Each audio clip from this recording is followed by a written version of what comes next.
السلام عليكم الخوت. كيبدا فيلمنا اليوم مع واحد العصابه مسالين راسهم كيديروا اي حاجه كطيح ليهم على البال بلا حتى شي واحد يحاسبهم، وكانوا عايشين بالفلوس اللي كياخدوها من عند الناس بالزطاطه وبالزز. واحد الليله يقول لهم راسهم يهجموا على واحد السوبر ماركت وياخدوا الفلوس اللي فيه كيف كيديروا ديما. في داك السوبر ماركت كانت خدامه بنت زوينه سميتها مون، وكانت كتبيع لواحد السيده وبنتها. هجموا عليهم وطلبوا من مون تخرج لهم الفلوس كامله اللي كاينه في المتجر، غتعطيهم شويه ديال الفلوس، ولكن هما طبعا ما عجبهمش داك الشيء، جاهم شويه وحسوا انها كتحاول تضحك عليهم ومازال مخبيه فلوس اخرى، وبقاو كيهدوا فيها. ومنين ما لقاوش منين يدخلوها، واحد فيهم خرج سلاح ووجهوا ليها باش ياخذ الفلوس كلها. ولكن في ديك الوقت مول السوبر ماركت بان وضرب عليهم بالقرطاس، كان كيحاول يخوفهم باش يهربوا. مون حاولت توقفه، ولكن حيت هما ما عندهم لا اصل ولا مفصل ضربوه بالقرطاس، قتلوه وداوها معاهم. والمفاجأة هي أن مول الحانوت ما كانش هو الوحيد اللي سالت حياته، حتى بنت ديك السيدة اللي كانت كتشري تقتلات. ولات الأم منهارة من البكا حيت شافت بنتها ماتت قدام عينيها. لا غد ليه كنشوفوا بطلنا أوسكار وهو في القمة ديال النشاط ديالو كيدير اليوغا، ومن بعد ما سالا شرب القهيوة ديالو ولبس كوستيم كلاس ومشى كيتبختر القهوة عند صاحبو إيرني. وغير دخل عنده بدا إيرني كيصدع عليه راسو بالهضره على السن وانه كبر والصحه ديالو ولات على قد الحال. ولكن اوسكار ما كان باغي والو، غير يستمتع بحياته. خلاه يشرب معاه وقال ليه يسكت شويه وينقص عليه من الهضره، ومن بعد دخل يلعب اللعبه المفضله ديالو وهو عاجبو الحال بزاف. اي دخل عنده صاحبو ري وقال ليه واش مازال كتلعب هاد اللعبه، انا كنلعبها احسن منك. وبقاو كيهضروا ويضحكوا مع بعضهم، وفي وسط الكلام قال ليه اوسكار انه كيدير اليوغا باش يتخلص من العصبيه ديالو. من بعد كيخلي ري وكيخرج يتسناه برا، كيخليه واقف مع واحد الواحد اللي كيعرفو جايب ليه خدمه وكيحاول يقنعو بها. وري كان موافق ولكن باقي ما خداش القرار النهائي ديالو. واول ما كيجلس معاه كيبدا يهضر معاه وكيشرح ليه انه ناوي يدخل في واحد المشروع ويستثمر الفلوس ديالو حيت هاد الفتره مناسبه. واوسكار كيرد عليه وكيقول ليه انه مستعد يوقف معاه ويعطيه الفلوس اللي محتاج، ولكن ري كيفهموا انه باغي يربح بجهده هو ويولي لاباس عليه بحاله. من بعد اوسكار كيستغرب من السلاح اللي معاه وكيسولوا عليه. ري كيجاوبو هاد السلاح غير باش نحمي راسي من العصابات اللي ولات منتشره هاد الايام. حتى واحد ما بقى ضامن راسو، وكيبقى يعاود ليه كيفاش قتلوا مول الحانوت والبنيته الصغيره وخطفوا مون. وهذا الشيء خلاه يأمن راسو باش إلا شي واحد فكر يتعدى عليه يكون مستعد. ولكن اوسكار كيستغرب منه، كيقول لي علاش يدير هذا الشيء مادام يقدر يديكلاري للبوليس الا وقعت ليه شي حاجه. وهنا كيفكروا في الايام اللي كانوا فيها خدامين في البوليس وانهم بعينيهم شافوا باللي بزاف ديال المرات حتى واحد ما كيجيب ليهم حقهم. واوسكار ملي لقى الهضره غادي لهذا الاتجاه وغادي يقلب عليه المواجع، غادي يقلب الموضوع وطلب من ري يشرب معاه وينسى. من بعد شويه اوسكار كيمشي للسوبر ماركت باش يشري شويه ديال الحوايج، وكيلاحظ الصوره ديال مون معلقه ومكتوب عليها انها مخطوفه، والناس كاملين كيقلبوا عليها، وحتى الناس بداو كيهضروا ان المنطقه كانت امنه ملي كان هو المسؤول عليها. ولكن اوسكار ما كانش باغي يرجع يقلب في الماضي ويتفكر اللي فات، خلص الحساب ديالو ومشى. في طريقه كيصادف واحد الدري صغير سميتو اندريا وكيطلب منه يدور معاه. اوسكار كيقرر يعطيه فلوس ولكن بشرط يخدم عليها. عطاه ميكات باش يوصلهم حتى للدار ومشاو بجوج كيهضروا. اندريا كان مستغرب بزاف من اللباس ديال اوسكار والاناقه ديالو. وفي الطريق كيصادفوا جوج دراري كيدابزوا مع واحد الراجل وهزين عليه السلاح والقرطاس كيتشير. ومنين سالت هاد المواجهه اوسكار كيطمن على اندريا وخداه معاه وكملوا الطريق حتى للدار. واوسكار معطاه الفلوس اللي وعدوا بها، ومن بعد سولوا اندريا واش كاين شي حد ساكن معاه. فاوسكار قال ليه ان المراه ديالو كانت معاه ولكن دابا ولات عايشه في دار اخرى، واتفق معاه انه الا احتاج الفلوس مره اخرى يجي يخدم عنده شي خديمه ويعطيه. واندريا قلب الروايد ومشى بحاله. في الليل نشوفو ري وهو راجع للدار. منين دخل بدا كيهضر مع القطه ديالو ويبان انه كيبغيها بزاف، وبقى كيضحك على راسو ملي سماها باسم قط ذكر. غادي يسمع الصوت ديال التهراس، خرج بالزربه يشوف اش واقع وكيتفاجأ بواحد كيسرق ليه الطوموبيل. هبط مباشره وشد السلاح ديالو وهدو انه الا ما مشاش غادي يقتلو. الشفار هرب بالزربه، ومنين كان راجع للدار استغرب حيت كان الباب الكراج محلول. دخل يتاكد واش كاين شي واحد ولكن ما لقى حتى واحد، سدو وطلع بحاله. ثاني نهار مع الصباح اوسكار فاق كيف العاده، دار اليوغا ديالو وجد راسو ولبس كلاس كيف العاده وسلم على الكلبه ديالو، ومن بعد مشى للقهوه، وصل عند إيرني وسلم عليه وسولو على ري. استغرب بزاف ملي عرف انه مازال ما وصلش، حيت ري ما عمرو كان كيتعطل. دخل يلعب اللعبه ديالو حتى يوصل، ولكن ري باقي ما جا. بدا كيتقلق عليه، عيط ليه ولكن لقى التليفون مطفي. خلى ليه ميساج فوكال ولكن ما طمنش، وكان عنده واحد الاحساس خايب، فقرر يمشي حتى للدار عنده باش يطمن عليه بنفسه.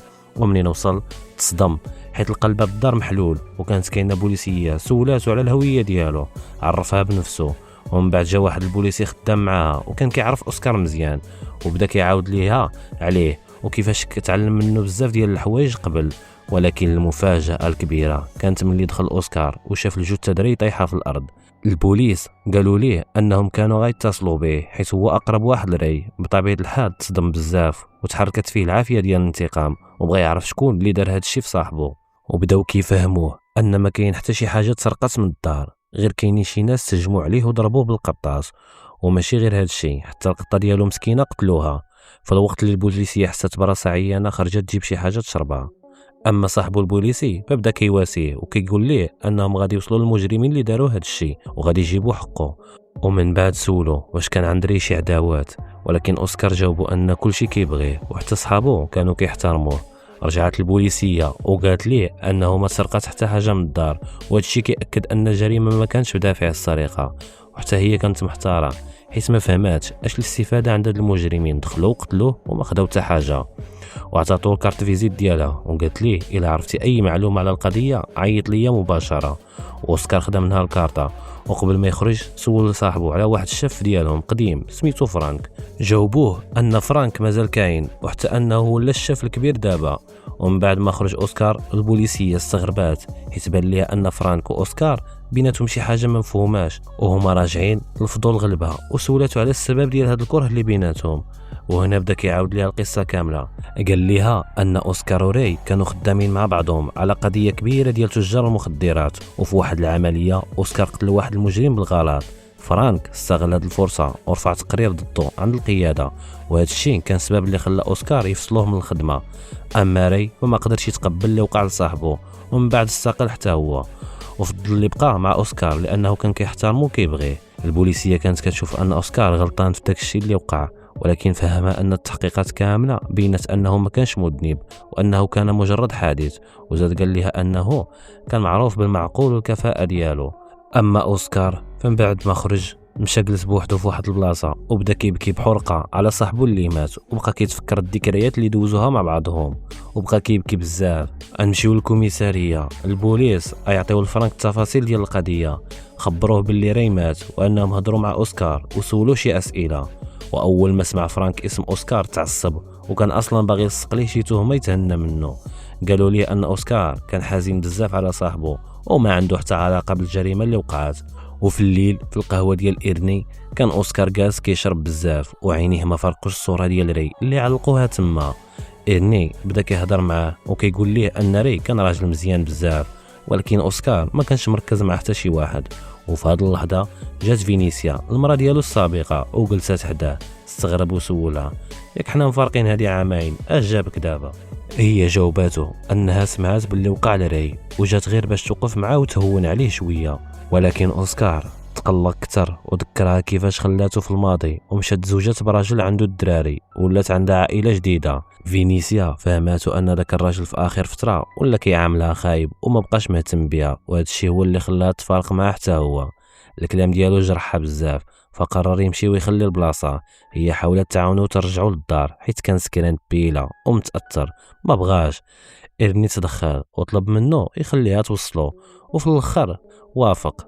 المهم اول ما وصلوا قدام الدار لاحظ اوسكار انها مازال كتشوف فيه بنفس النظره ديال زمان، وهذا الشيء خلاها تتحسر على الايام اللي كانوا فيها مع بعض. طلبت منه يبقاو غير اصحاب على امل انهم يرجعوا شي نهار مع بعضياتهم، ولكن هو ما بغاش حيت كان مقتنع ان الشيء اللي كديرو من جهته غير شفقه. هذا الكلام قلقها حيت فهمها بالغلط، ومن هنا كنفهموا انها مازال كتبغيه وحتى هو باقي كيبغيها، ولكن نفسه حاره ما خلاتوش ينهزم حداها. كان رجعوا عند مون وكنلقاو واحد من افراد العصابه كيحقنها بالدواء ديال القطوط باش تموت بشويه بشويه، ومن بعد كيمشي يجلس مع صحابو اللي ماشي غير كيشربوا المخدرات بل حتى كيتاجروا فيها. وجات عندهم بنت شرات منهم المخدرات وخداتهم مشات للطوموبيلتها باش تستعملهم. ثاني نهار في الصباح اوسكار فاق كيف العاده، دار اليوغا، ولكن هاد المره وجد الفردي ديالو. وفي نفس الوقت كنلقاو البنت اللي شرات المخدرات البارح ميته في الطوموبيل ديالها وولدها حداها. اوسكار وفينيسيا مشاو يحضروا الجنازه ديال ري، وبحكم انه كان بوليسي معروف القائد بدا كيهضر على الانجازات اللي دار طول حياته وعز العائله والصحاب وسالت الجنازه. غادي يوقف فرانك اوسكار وبدا كيهضر معاه بطريقه فيها احتقار وسولو شنو كدير دابا في حياتك، ولكن اوسكار ما عطاش قيمه وحتى هو كان كيهضر معاه بالناقص. صاحبو حاول يهدل الوضع وعرض عليهم يمشيو يشربوا شي حاجه، ولكن اوسكار رفض. وفي ديك الوقت الشاب اللي كان ريناوي يخدم معاه جا وخدا فرانك ومشاو.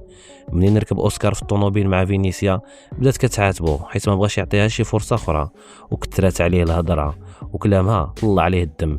نزل من الطوموبيل وقال ليها ترجع لراجلها وولادها.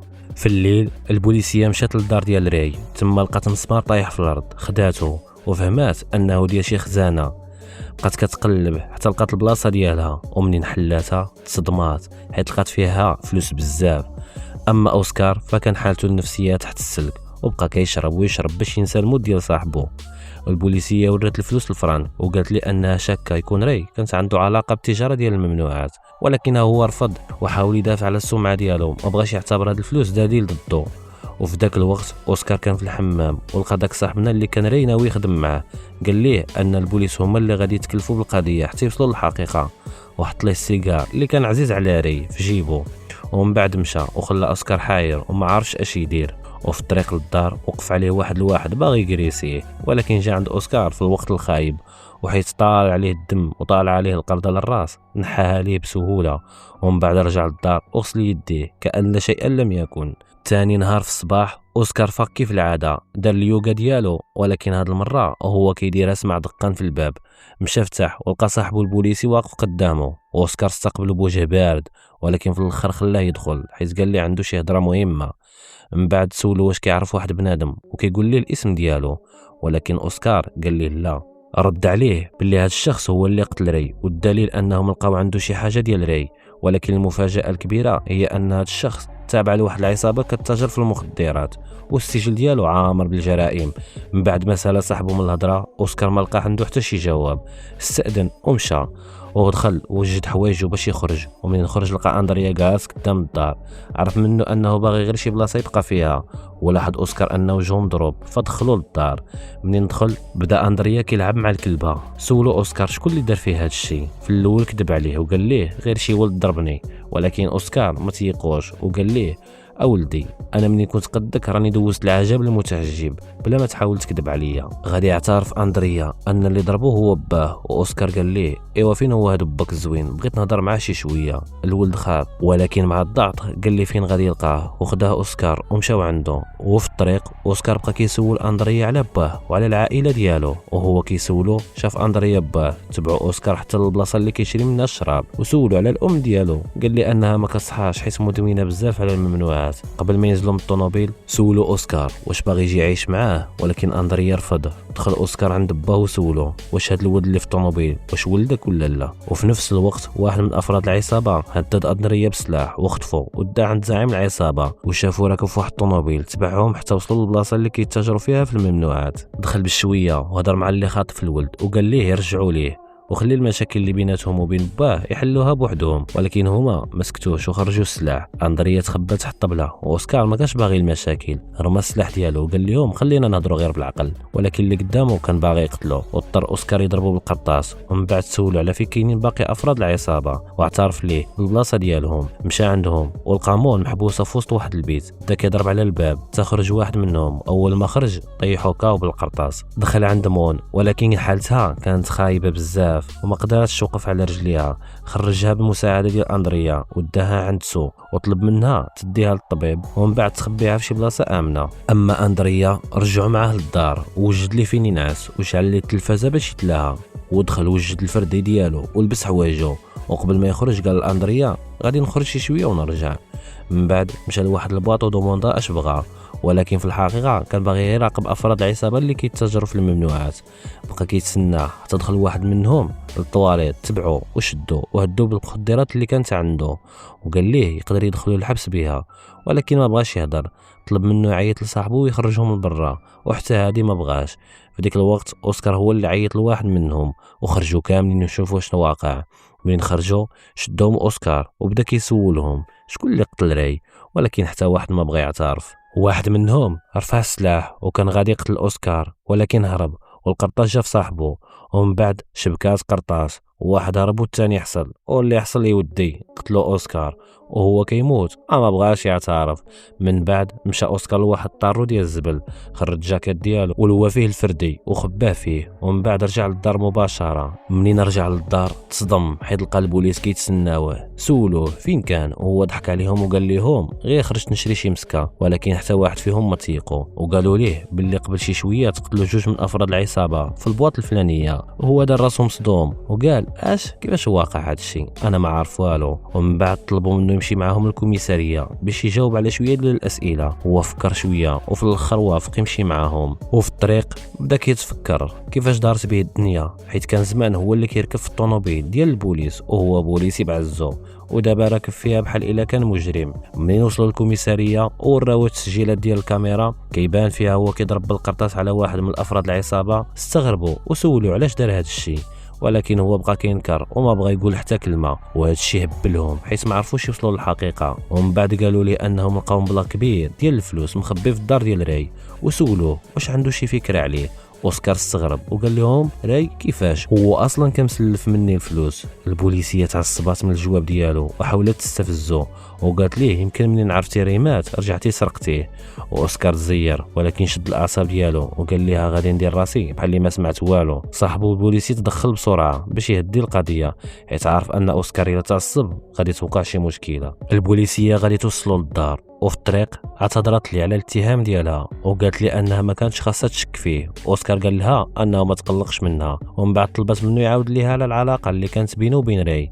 بدا كيقول لها انهم عمرهم فرقوا بعضياتهم، وان راي كان بعد ما خرج من الخدمه تبدلت حياته، دخل في اكتئاب وحتى مرته بعدت عليه. وفي نفس الوقت كان فرانك كيهضر مع البوليسي صاحب اوسكار على الفيديو اللي كيبين اوسكار كيقتل واحد من العصابه. حاول يقنعه ان اوسكار هو اللي دارها، ولكن البوليسي كان كيغطي عليه وقال ليه ان اوسكار مده طويله ما استعملش السلاح، وحاول يبعد عليه الشبهات. قال ليه فرانك وحتى الا هو قتلهم راه غينقص شويه من هاد المجرمين اللي معمرين البلاد، ناقص واحد ناقص مشكله. اما اوسكار اول ما دخل الدار تفاجأ بولد اخر مع اندريا، سولو اندريا عليه قال لي هذا صاحبي، وحتى هو جراو عليه من الدار. اوسكار تعصب عليهم وقال لهم غادي تنعسوا هنا هاد الليله، وغدا كل واحد يشد طريقه حيت ما بغيتش الدار تولي عامره بالولاد. ومنين دخل باش ينعس البوليس عيط ليه وقال ليه انهم عرفوا باللي الرئيس العصابه مرتبط بواحد البنت وغالبا يلقاوها عندها. عطاه العنوان بحال الا كان كيشجع يوصل ليه. اوسكار ما بينش لي انه مهتم وما سولو حتى سؤال. من بعد وجد راسو مشى لداك الدار رود الزبل، خرج الفردي ديالو، خدا العنوان وتوجه مباشره لديك الدار. وصل وحاول يحل الباب ولكن ما قدرش، وبلا ما يحس كان رئيس العصابه واقف من الجهه الاخرى ديال الباب وحاضر. اوسكار تخبى كيتسناه يخرج، ولكن تفاجأ بالبوليسيه وقفت من موراه وما خلاتوش حتى يهدر، وخدات منه السلاح. غادي يخرج رئيس العصابه واستغل هذه الفرصه وبدا كيضربهم بالقرطاس. والمفاجاه الكبيره هي ملي وصل صاحبه البوليسي وبان باللي متفق مع رئيس العصابه، وكثر من هذا الشيء صدقوا ولاد العم. وهذا الشيء علاش كان كيعرف جميع الاسرار ديالهم، وغادي يعترف باللي هو بنفسه اللي قتل راي، حيت العصابه خلصته مزيان باش يسكت وما يفضحهمش. البوليسيه استغلت الدعوه وضربت رئيس العصابه بالقرطاس على الراس. اما اوسكار فتيره في داك البوليسي الغدار. البوليسيه مشات كتجري عند اوسكار باش تطمن عليه وعيطات الاسعاف. ثاني نهار في الطبيب مشات تزورو، ومنين طمنوا على بعضياتهم بدات كتضحك معاه وقالت ليه انه راجل صنديد، خصوصا انه خدا جوج قرطاسات وباقي عايش، بين ما هي خدات غير وحده وكانت غادي تموت. سولاتو واش محتاج شي حاجه، قال ليها باغي غير نخرج من هذا السبيطار، ووعداتو انها غادي دير المجهود ديالها باش تعاونو يخرج من هنا في اقرب وقت. يخرج يشم شويه ديال الهواء ولقى فرانك داخل عليه بالورد. اعتذر ليه على اللي وقع زمان وعلى الطريقه اللي ظلموا بها وحتى اللي وقع دابا. اوسكار قال ليه الحياه قصيره باش نبقاو مقلقين على هاد التفاهات، راه كبرنا والعمر داز. فرانك حس بالراحه من الهضره وعرض عليه صفقه يغطيو على الجريمه ديال البوليسي المرتشي ويقولوا للناس ان رئيس العصابه هو المسؤول على كل شيء وان البوليسي مات وهو كيدافع على صاحبه، وبالمقابل غادي ياخذ الفلوس بزاف من العصابه حيت عندهم صفقات اخرين جايين كبار. ولكن اوسكار ما كانش ساهل، خلى فرانك يهضر حتى سالا ومن بعد تظاهر باللي راسو ناضي حرقه وطلب من الممرضات دخلوا لداخل. ومن بعد ايام جمعوا الصحفيين باش فرانك يعلن على الحقيقه، وفعلا بدا كيردد نفس الكذبه اللي كان كيقولها على اوسكار. ولكن ملي جات النوبه ديال البوليسيه فضحت كل شيء. قالت قدام كل شيء ان فرانك كيكذب وشغلت التسجيل الصوتي كان اوسكار مسجل فيه الاعتراف ديالو. هنا تفرش كل شيء وتشد فرانك عيا ما ينكر، ولكن البوليس شدوه وداوه. من بعد هضرت على اوسكار وقالت انه عمره ما تخلى على الحق رغم الظلم اللي تعرض ليه وكان يقدر يقبل بالصفقه، ولكنه ما بغاش. طلبت من اوسكار يطلع يهضر قدام الصحافه ومن بعد خلات ليه البلاصه ومشات. بقاو الصحفيين كاملين كيصوروه. ولا غد ليه رجع اوسكار لحياته العاديه، فاق دار اليوغا ديالو وجد الفطور ليه والاندريا وخداه للمدرسه ومعه الكلب ديالو. ومن بعد مشى للسوبر ماركت وسلم على مونوسو وشاف بات اندريا كيتقدى. مشى هضر معاه وقال ليه يخلي ليه اندريا يعيش معاه باش يربيه مزيان يولي ولد صالح، ولكن الراجل رفض في الاول. شويه دخل واحد الشفار للسوبر ماركت باش يسرق. اوسكار ما ضربوش، غير هضر معاه بجوج كلمات دخلوا لقلبه وخلاه يحس بالذنب. وفعلا داك الشفار تاثر بكلامه وحنا راسو مشى. بات اندريا شاف هذا الموقف وفهم ان اوسكار راجل بعقله وعنده كلمه مسموعه، قرر يخلي ليه ولده يعيش معاه على امل يولي احسن من باه. وفي الاخر اوسكار عطى الاندريا المصروف ديالو وبدا كيضحك مع سو ومون. وهنا كيسالي الفيلم ديالنا الخوت. ما تنساوش جيم الى عجبكم هذا الملخص ودعمونا وشي كومونتير زوين من عندكم، واللي مازال ما مشارك يشترك، وشكرا لكم.